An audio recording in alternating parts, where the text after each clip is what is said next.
Honorable Member Dr. Arvind Virmani, respected CEO, NITI Aayog, Additional Secretary, NHI, representatives from industry and leaders of the industry, knowledge partner places. We have Suman and Mohit, colleagues from NITI Aayog, friends from media and press, ladies and gentlemen. Thank you very much for joining this release of the book on automobile value chains.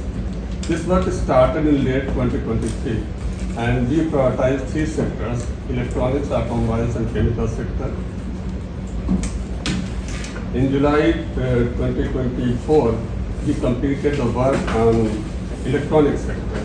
If you look at the manufacturing landscape of the country, we are manufacturing around $480 billion. And that makes around 3.3% of the global manufacturing GDP, while China makes around $5 billion and makes around 29% of the manufacturing GDP. So in this drive, we consulted industry bodies, ministries, state governments, and it is culmination of the insight we got from the stakeholders. So while many things will come out in the presentation, I request CEO NITI Aayog for his remarks. After that, I will. Thank you. Thank you, Shri. It's a pleasure to be here today on this, the day we actually released a report on the auto component industry. Why did we actually initiate this exercise a year and a half ago? I mean, the country has great manufacturing ambitions. The Prime Minister has always been mentioning that India should become one of the manufacturing hubs of the world. I mean, why should the world only have one manufacturing hub in our neighbor? We should ourselves be manufacturing hub, and we have the potential to do that. The second thing is, when we wanted to operationalize that, one of the first things that strikes us is, if you want to be a manufacturing hub, you need to be a major exporter, and you need to have a global play. You can't have domestic play. And then when you start looking at the data, one of the first things you realize that India's play in manufacturing trade is very, very low. I mean, we are around 2% of global trade as far as manufactured goods is concerned. I mean, if you look at our population or even the size of our economy globally, it's about 4%. Your share of manufacturing is actually half of that, if you look at it in terms of trade. So we felt that we need to work on seeing how do we make India globally competitive and how do you make Indian firms part of global value chains. Our first report was on actually electronic components industry. What has been the success story of India, particularly in PLI? The biggest success story in PLI is actually Apple. Today morning, I don't remember which paper, I don't know, the Hindustan Times or Times of India. I think in the last 15 days, 600 tons of iPhones were airlifted to the US just to beat any tariffs that may come in there. April. In the month of April. Yeah, in just April. So in the first 10 days of April, 600 tons of iPhones are lifted. So we have actually been a success on mobile phones. But when we look further, you only make the mobile phone here. We don't make bulk of the components that go into a mobile phone. So that's what NITI focused on. And as Ishtiaq said, we came out with a report on electronic components. We came out with that report in the second half of last year. And you are all aware that in the month of March, it has been approved as a scheme of Government of India. It's called it's no longer called PLI. The production linked incentive is a very small part of that. Okay, so that is actually an ecosystem support for electronic components. There is design in it, there is R&D in it, there is manufacturing support, there is infrastructure support, there is skilling, there is a whole host of measures that are there.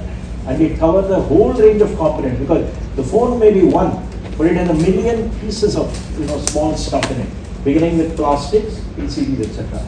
This other two areas which he mentioned is one is chemicals and the other is auto components.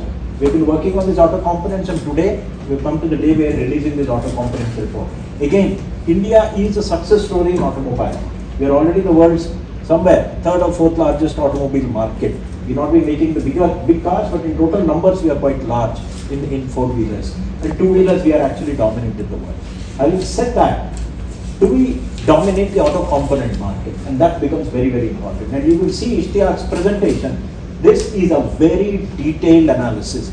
I mean, this has been through multiple consultations, at least 4 of which I have attended, and then you realize the depth and variety. On one end, you have the absolute higher end. If you look at an IC engine, you have an engine and all the related things and the controls that go there. And at the complete other end, you have your seats and your switches and all the electrical. And today in the vehicle, 30% is actually electronics which is there in the vehicle. So all that has been studied. It has been studied for IC engines and it has been studied for EVs, which are the future. The entire range has been studied, and you will see as it goes around, although we are very proud of our auto component industry, we have a justifiable reason because it's a major exporter. It's a major exporter vis-a-vis India's total trade. But if you look at it globally, the global auto component market is $2 trillion. India's share of that is $70 billion. Our total auto component production is about $70 billion. And if you look at the total trade in the world, the total trade of auto components is 700 billion. Our auto component exports are 20 billion. That's about 3%. That's actually the true size. So while we are justifiably proud, you can see that there is a huge journey ahead. And the question is, which we try to address in this report, is how do you capture that market? Can you go from 3% to 10%? Can you double your auto component production and triple your exports, say in a short period of 5 years? And what needs to be done? And I think that's what he will explain in it. So the goal is from $70 billion, you go to 140 or $150 billion in production in 5 years, and take trade exports from 20 billion to at least 60 billion. I think that's the goal of the report. And there are a large number of recommendations that are there, but 3 I will say are very, very critical. One is obvious, which is technology. A lot of auto components are made in small units. They do not have this. A lot of them are mom and pop stores. 3 people, 4 people working together making nuts, bolts. You need them to be bigger. They don't have access. The second thing which they don't have, it's very, very interesting, tools. Equipment is made using tools and dies. The gridlock our neighbor has on tools and dies is unbelievable. Our tools and dies manufacturing capability is very weak. I think that's the other thing which comes out very strongly. Third, of course, is infrastructure. Small units have to exist next to big units. Big units can go far away to get cheap land. Small units have to be near cities because they don't provide worker housing, they don't provide all other facilities. They have to be close to a city. They can't escape a city. And city land and other prices are very costly. They need infrastructure, good industrial estate, good industrial park, an ecosystem where they can exist. And if you actually see in many other countries in the world, Italy, even US, even China, industries are concentrated in areas where the entire ecosystem is there. So you will find for one product, one area, another product, another area. So all these have been put together into a bunch of recommendations. We are hopeful. There's been a lot of cooperation from the Department of Heavy Industry, which is the mother department for automotive sector. We are hopeful that this report will be as impactful as the previous report, and we will follow it up with more reports to come. I'd like to thank NITI Aayog and all his colleagues in his team. There's been a very, very detailed work behind this for having come up with this, and I wish them all the best. And I hope this report generates attention all around. Thank you. Certainly paper discussions during the later part of the event. Now, I request Shri Ahmed, Program Director, NITI Aayog, to make a presentation on the key findings and recommendations of the report. Thank you, Malika. First of all, I would like to define what is the GBC. So basically it is international production sharing. When you are sharing the production, design, production, assembly, marketing and consumer, it covers entire value chain. So it is spread across geographies, across firms.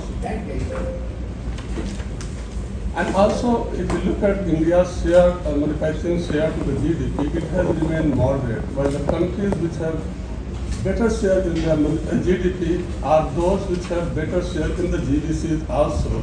So if India needs to become globally competitive in the manufacturing, there has to be larger participation in the GDCs. If we are participating more in the GDCs, there would be increased exports, there would be economic growth and job creation and also knowledge transfer.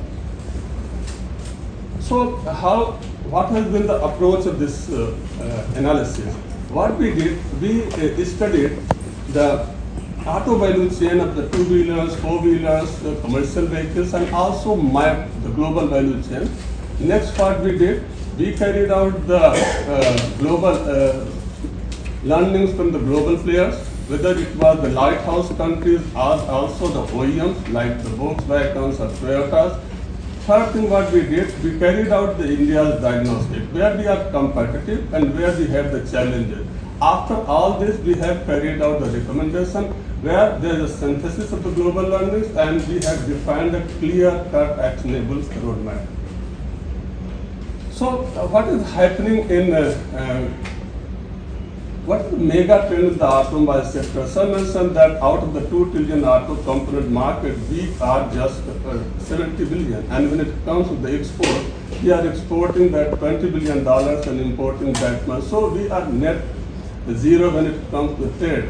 But there are 4 mega trends which are happening in the automobile segment. First, the EVs are gaining importance and the hardware is going down. So that is 20% down. But there is introduction of ADAS and AD, that is Advanced Driver Assistance System, and automatic driving, that is getting introduced. So what will happen? The more and more software will go into the value chain, electronic components will increase from 15% to 30%, so the profit pools are shifting. Then because of the China plus policy which the different countries have adopted, there is going to be more and more push for the localization, and there will be declining ICE volume, that is internal combustible engine, which will lead to more and more consolidation in certain geographies. So we have prioritized the segments. What we have prioritized is electricals and electronics. That's very important. We are also prioritizing engine components because that will require a substantial market. Then cooling system, DTS and suspension braking. What we have deprioritized the body, chassis and consumables, that is not part of the value chain. So as I mentioned earlier, when it comes to the ADAS, presently as per 2025, around 70% of the vehicles have it. By 2030, 90% of the vehicles will have. So there would be cameras needed, radars needed, and high-speed process would be needed. So when it comes to the automated driving, we have just 8% in 2025. By 2030, there would be around 32%, where apart from that, high compute power would be needed, light detection and landing would be needed. So there would be more use of artificial intelligence, machine learning, these would be needed. So when it comes to penetration, EV penetration, by 2030, Europe would be 73% EV penetrated, China would be around 55%, and we have the target of around 30%. So, but despite the fact that there is going to be so much of EV penetration, presently we have the engine and engine components paid of around $800 billion. Even in 2040, the market would be nearly $500 billion. And when it comes to GVC items, 60% of that is coming out of engine components and DTS. Out of that, 22% is the engine components. And this is being dominated by 4 countries, USA, China, Germany, and Japan. The auto PLI scheme, which is there at present, 26,000 crores, it includes a portion of components. And as of now, the requirements for getting incentives are that at least 50% domestic value addition must be achieved, which means that at least 50% of the input which goes into making of the autos as well as the components must be indigenously sourced. And you would be happy to know that 6 OEMs in the country have achieved this 50% domestic value addition, and they include electric buses, they include cars and 2-wheelers.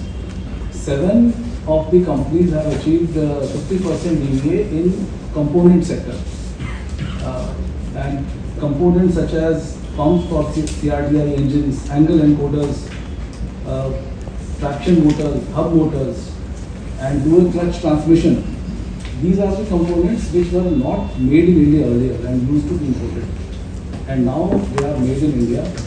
So it is a very useful outcome of the PLI schemes that these components have been made in India, and the quality of these components you can judge by the fact that out of the 20 billion exports which India does in components, about $6.5 billion worth of exports is to the US and about 6.8, 6.9 is to the Europe, which means that the quality of our products is of a global level. Therefore, the report of NITI Aayog comes at a very critical time, and I wish to reiterate the important point which CEO sir has made, that this report is not only about incentives in the form of not only PLI, but it addresses the other components of the ecosystem. For example, skilling, for example, R&D, for example, how the ease of doing business can be done. And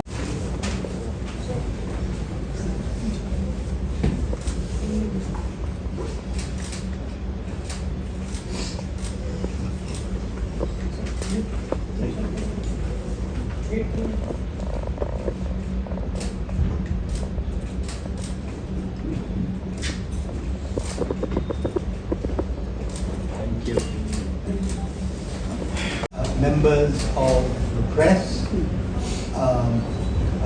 the team that has worked so hard on this. This is an important and proud day. Let me start by what gives me particular pride. The team knows that I am a hard taskmaster on production values of documents like this, and I salute the achievements of CEO in guidance to the team. I think that this is every bit as polished a document in presentation as anything from one of the consulting firms, and I think it represents an enormous advance in, as it were, India, which have been identified. There's no point spreading it thin. Go where you already are strong and expand it further. And two, go to the countries which have the technologies and get it. Our details which will go to the department have lists of companies and organizations also to be actually targeted. Because a lot of these are high capital, low volume segments. Your investments are huge relatively, but they are not large companies with 1,000 crore investment. It will be 50 crore, 100 crore. But it's critical to get them over. You incentivize them to come here. Also, we want to create the ecosystem rapidly. Just populate the whole place with all the guys. If you're talking about shirt, the button guy, the thread fellow, the clip fellow, everybody has to be brought in. Same with cars, you have to bring them far. That's why you get the capex. And they're all international companies. They need some motivation to move out apart from being cheaper. So I think that's where the support is. It will get fleshed out when it becomes a scheme. The report has two parts. What goes to ministry has a confidential part which will go to them, which has all the financials worked out. Let it wind its way through the system. I think manufacturing is a priority for them. You need this year's budget. The amount of emphasis that is there on manufacturing will tell you that these things are not going to take long. Yeah. Sir, we are talking of component of auto industry. Now, component and the engine sector or the car sector is different. Because engine is manufactured by only Peugeot, they supply to vehicles, to aircraft, so that is a different ballgame. Now, component, there is a specialization. Japan is manufacturing the vehicles, the component is manufactured by South Korea. Similarly, Germany is manufacturing the car, and it is manufactured by Czech and other Hungary countries. Sweden also manufactures buses, car, and the supply of component is from Poland. Now, in such a big scenario, you want everything from government, and you are telling the manufacturer that they have to manufacture the quality product. You don't have CNC, you don't have a better chip system, you don't have a robotic system. So how can you get to those rays of the world? So your point is very right. First of all, this is not about government making anything. It's about incentivizing others to do it here, number one. Number two, it's an attempt to pick areas where interventions will be effective. We have studied this. If you take automatic transmissions, there are only 2 companies in the world who make it. It doesn't matter which car you buy, the auto transmission is only by those 2. Will they shift becomes a big question. And then what will make them shift? These are the questions that have been addressed. And this, as you see, the car has been divided into 11 groups of component, and the entire target is for a few groups. And say, okay, these are more amenable to shifting, we have some strength, how do we get them? So it's a very thorough attempt, and we have left out areas where we don't think it will work. So they have been left out also, saying that there's no point, don't break your head against a wall. Break your head where you think you can make a crack in the wall, you know. And I think, I'm hopeful that we will succeed. I'll tell you the good thing, we are not starting from zero. This is, when we are into mobile phones, we have actually a zero base. Auto component, we are not unreasonably small or anything like that. We're reasonable, we're making $70 billion. Question is of upscaling it, and then upscaling it and making them more modern, so that they meet global standards. You already have, say, Lucas in Chennai, the TVS group, you have got the Rani group, in Pune you have got auto component manufacturer, Bharat Forge. But so you have a base, you can build it out further. So I think the focus is that, and I'm sure government is going to play a very, supportive role to let it happen in the private sector. So UK has bought, Jaguar, and Jaguar is a system which has got the R&D and everything intact. So why don't you buy something? I'm not saying you, the government. You are not a industrialist. Somebody has to buy a big company which can place in India and have every component which you desire. Is that possible? So these are interesting strategies. So Jaguar is now owned by an Indian company. I am sure there's a lot of transfer happening between the Indian and the foreign company already. The question is not Jaguar. This is the problem. Just an example. No, I'm just telling you. Our eyeballs go to the top level. The challenges in India are not the top level. It's at the bottom level. It's the smaller and smaller. The more you go, the first complaint you get is ecosystem is missing. We don't get the small thing. I'll give an example of a company which has built an ecosystem. Good question you raised. JCB. JCB runs 11 plants in the world, 5 are in India. Correct. And they sell from India around the world. But it took them 30 years to develop the ecosystem. Question, you want to accelerate it and go all over the entire automotive range. Thank you. Thank you, sir.